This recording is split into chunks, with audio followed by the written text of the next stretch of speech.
So the last couple days we've been talking about our Roman series and talking about how we live differently. And yesterday you heard one of my stories, and today we're going to find out a little bit how you, John, have lived differently in the past and how God's worked through that for you. Yeah, well, let me start off. It's a story of complete hypocrisy, so we'll go ahead and start that off.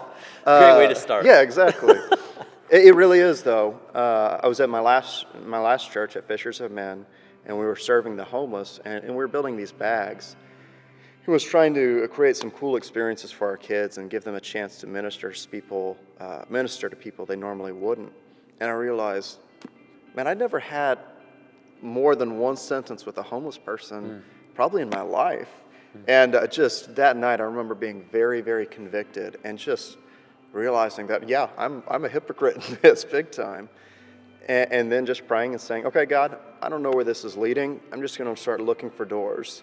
And when you open a door, I'm going to walk through it and you do what you will. That could be scary. It's very scary.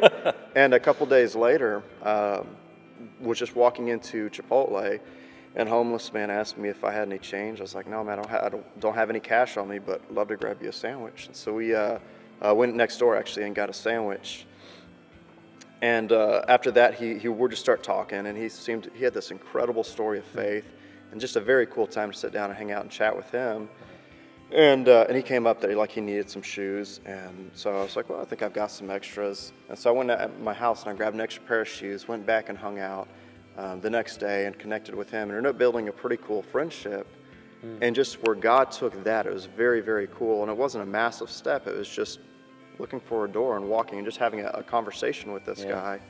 Next week, he invited me to come hang out at his place, and so I hung out under a bridge for a while, which was very, very different for me.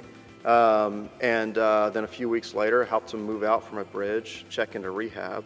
Wow. After he got out of rehab, helped him move his friend out from under a bridge, check him into rehab. And they had some hiccups since then.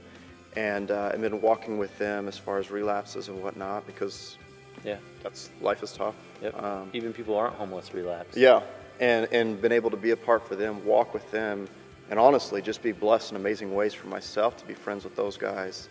And now one of them's in a 90-day system of not only of a rehab place is how it started, but then it's going to be job training, getting your resume together so that he can start to be a productive member of society, get actual housing. Awesome. And so from a year ago, when I'd never had a conversation with a homeless person, now to one of my closest friends in the world is a guy who knows what it is to be addicted to heroin, to crack, to weed, to extreme alcoholic, and now God is taking him out of that life and just doing amazing things. And it all started not at all with me, but God just saying, all right, God, you do what you want, and I'm just going to take a step when you open the door, and looking for those chances for God to do something different, and being willing to be pushed. And I was very convicted, and I thank God for it, because I have been so blessed by that friendship. Yeah. Well, I hear more themes coming out of that, and if you haven't watched all this week and you're just hearing this one, I notice, and agree with me, or maybe point something else out, but I see intentional availability. Yeah. And it sounds simple, but it takes a step. And intentional availability puts you out there, and you start listening and moving, and God just walks you, just take that next step. Yeah. You don't have to have this whole plan on how you're going to change the world and be different and take someone, be this friend to this homeless person and take them all the way through it, or get to know your neighbor and lead them to Christ. You're just intentionally available daily. Yeah.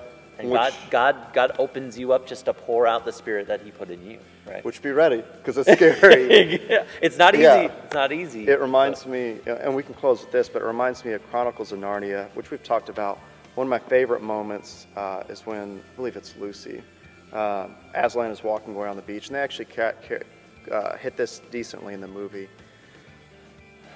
But Lucy turns and she goes, is he a tame lion? And Mr. Tummins, or I forget how you say his name, but he replies, he's like, no, he's a lion, but he's good. Yeah. And that's our God. And so if you ask to God, where do you want me to serve? Be ready, because he will call you to great things. Right. But he is good. He is a lion that will fight for us, and he is great and powerful. That he'll call us to amazing things. And they're big, but they're beautiful. So, Amen.